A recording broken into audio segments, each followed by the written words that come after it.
성부와 성자와 성령의 이름으로 말씀드립니다. 추석 연휴는 잘 보내고 계시는지요? 아무쪼록 여러분 모두 이 기간 동안 주변을 두루두루 살피는 여유 있는 휴식의 시간이 되기를 기원합니다. 오늘 복음은 두 부분으로 구성되어 있습니다. 앞부분은 권위에 대한 예수님과 대사제들과 율법학자, 원로들과의 논쟁이고, 뒷부분은 이 논쟁에 대하여 예수께서 그들을 비유로 가르치시는 내용입니다. 복음의 앞부분은 예수께서 성전에서 가르치고 계실 때 대사제들과 백성의 원로들이 당신은 무슨 권한으로 이런 일을 합니까? 누가 이런 권한을 주었습니까? 라고 따지는 부분에서 시작됩니다. 우리는 그들이 말하는 이런 일이 무엇인지를 이해하기 위해서는 오늘 복음에 앞서서 무슨 일이 일어나는지를 살펴보아야 합니다. 예수께서 예루살렘에 입성하신 후 행하신 사건은 성전으로 가셔서 기도하는 집을 강도의 소굴로 만들어 장사하는 사람들과 환전상의 탁자 그리고 비둘기 장수들의 의자를 둘러엎으신 일이었습니다. 이어서 예수님은 성전 뜰 안에 있던 소경들과 절름발이들을 모두 고치셨습니다. 이런 예수님의 충격적인 행동은 어린아이들로부터 환영을 받았지만 대사제와 율법학자들과 원로들의 화를 치솟게 했습니다. 이에 그들은 예수님이 무슨 권한으로 이런 일을 하며 또 그 권한이 어디에서 왔는지를 따지러 왔던 것입니다. 그러자 예수님이 되묻습니다. 세례 요한은 누구에게서 권한을 받아 세례를 베풀었느냐? 하늘이 준 것이냐? 사람이 준 것이냐? 이 질문은 그들을 딜레마로 몰아넣었습니다. 왜냐하면 그들이 요한의 권한이 하늘로부터 왔다고 대답하면 왜 그를 믿지 않느냐는 예수님의 공격을 받게 될 것이고, 반대로 사람들이 주었다고 하면 사람들이 요한을 하느님께서 보내주신 예언자로 믿고 있으니 군중의 반발을 살 것이기 때문이었습니다. 우리는 여기서 그들이 지니고 있는 딜레마의 실체가 무엇인지 정확하게 알 수 있습니다. 이들이 지닌 딜레마는 후세의 독일 철학자 헤겔의 주인과 노예의 변증법이라는 개념으로 설명됩니다. 서로가 권력을 잡으려는 투쟁 끝에 승리한 무리들이 주인이 됩니다. 그리고 패배한 사람들은 노예로 남게 됩니다. 주인은 노예에게 자신들을 위한 노동을 강요하고 노예는 주인들을 위해 봉사합니다.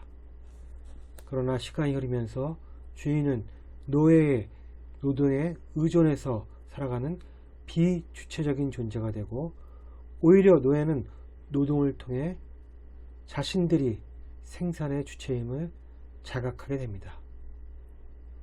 이 힘을 자각한 노예의 반란이 바로 혁명이라고 헤겔은 정의하고 있습니다. 대사제와 율법학자들, 원로들이 군중들의 반발을 두려워한 것은 실은 자신들이 누리는 권력과 호사가 피지배 계급인 군중들로부터 나오는 것임을 알고 있었기 때문입니다. 이것이 그들이 군중을 두려워한 이유였습니다. 예수께서는 그들이 애써 외면하고자 했던 사실을 까발림으로써 다시 한번 그들로 하여금 예수를 없애야 할 이유를 확신케 만들었던 것입니다. 이어 예수님은 그들에게 두 아들을 둔 포도원 주인에 관한 비유를 말씀하십니다. 포도원 주인은 아들들이 포도원에서 일하기를 바랬습니다. 그래서 먼저 큰아들에게 포도원에 가서 일을 하라고 말합니다. 그러자 큰아들은 처음에는 싫다고 했지만 결국 가서 일을 하게 됩니다. 주인은 똑같은 명령을 작은 아들에게 내리지만 작은 아들은 네라고 대답만 하고 결국 가지 않았습니다. 이 예수께서 이 둘 중에 아버지의 뜻을 받던 이는 누구냐고 묻자 그들은 첫째 아들이라고 대답합니다. 그렇다면 이 비유가 의미하는 바는 무엇일까요?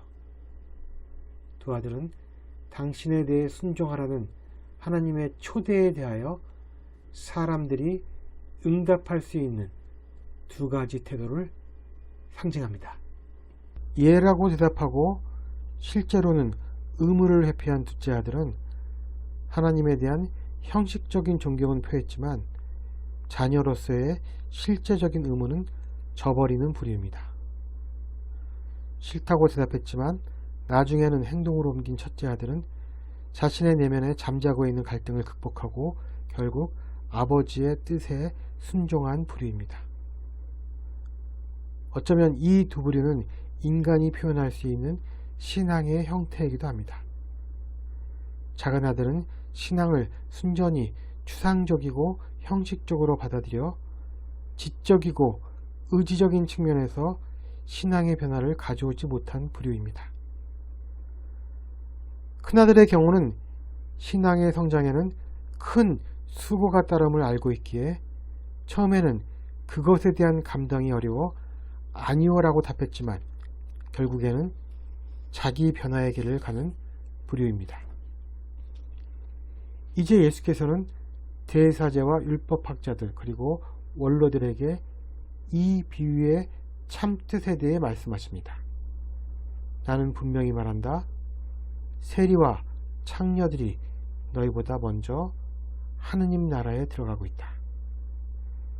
이 말씀에 따르면 첫째 아들이 바로 세리와 창녀들이 되는 것이고 둘째 아들이 대사제와 율법학자들, 원로들이 되는 것입니다. 그들은 율법을 하나님의 말씀이라고 여기고 금과 옥조처럼 지켰습니다. 그렇게 하는 것이 하느님을 따르는 것이라고 믿었습니다. 그래서 그들은 자신들의 율법에 맞는 가르침만 받아들이는 부류들이 되었습니다. 그런데 과연 예수님이 그들의 율법에 맞는 가르침만 전하셨던 분일까요? 예수님의 가르침은 성전을 엎을 만큼 파격적이었습니다. 이러한 하나님의 참뜻을 전하는 예수의 행위가 그들이 지니고 있는 율법에 맞지 않았기에 결국 그들은 형식적으로 하나님 앞에서 예라고 하면서 살아가지만 실제로는 그리스도를 부인하는 부류들이 되었던 것입니다. 반면 세리와 창녀들은 율법을 지키지 않음으로써 하나님의 명령에 대해 아니오 하는 부류였습니다. 이러한 사람들에게는 예수님의 가르침이 힘들게 느껴졌을 것입니다. 왜냐하면 이 가르침은 그들에게 삶의 근본적인 변화를 요구했기 때문입니다. 그래서 처음에는 아니오라고 대답했던 것입니다. 그러나 그들은 복음의 핵심이 바로 자신을 올가매고 있는 것들로부터의 진정한 해방임을 깨달았기에 결국 복음을 받아들이기로 마음먹었던 것입니다. 이제 예수님은 다음과 같이 말씀하십니다. 요한이 너희를 찾아와서 올바른 길을 가르쳐 줄 때 너희는 그의 말을 믿지 않았지만 세리와 창녀들은 믿었다. 너희는 그것을 보고도 끝내 뉘우치지 않고 그를 믿지 않았다. 오늘 일독서에서 예언자 에제키엘은 옳게 살던 자라도 그 옳은 길을 버리고 악하게 살다 죽는다면 그것은 자기가 악하게 산 탓으로 죽는 것이고 못된 행실을 하다가도 그 못된 행실을 털어버리고 돌아와서 바로 살면 그는 자기 목숨을 건지는 것이라는 하나님의 말씀을 전합니다. 그래서 새 마음을 먹고 새 뜻을 품는 것이 중요하다고 말합니다. 이 독서인 필리피서에서 새 마음과 새 뜻을 품는 지름길은 그리스도를 믿음으로써 힘을 얻고 그리스도의 사랑에서 위안을 받으며 성령의 감화로 서로 사귀며 사람들과 애정을 나누고 동정하는 것이라고 사도 바울은 말하고 있습니다. 오늘 이 독서는 우리에게 첫째 아들도 아니고 둘째 아들도 아닌 제3의 길로서의 예수 그리스도의 삶을 우리에게 제시하고 있습니다. 그리스도를 본받아 무슨 일에나 이기적인 야심과 허영을 버리고 자기 실속만 차리지 말고 남의 이익도 돌보며 겸손한 마음으로 서로 남을 자기보다 낫다는 마음으로 살아가라고 합니다. 그것이 바로 하나님과 본질이 같은 분이셨지만 굳이 하나님과 동등한 존재가 되려 하지 않으시고 종의 신분을 취하셔서 우리와 똑같은 인간이 되셔서 죽기까지 순종한 그리스도의 참뜻인 것입니다.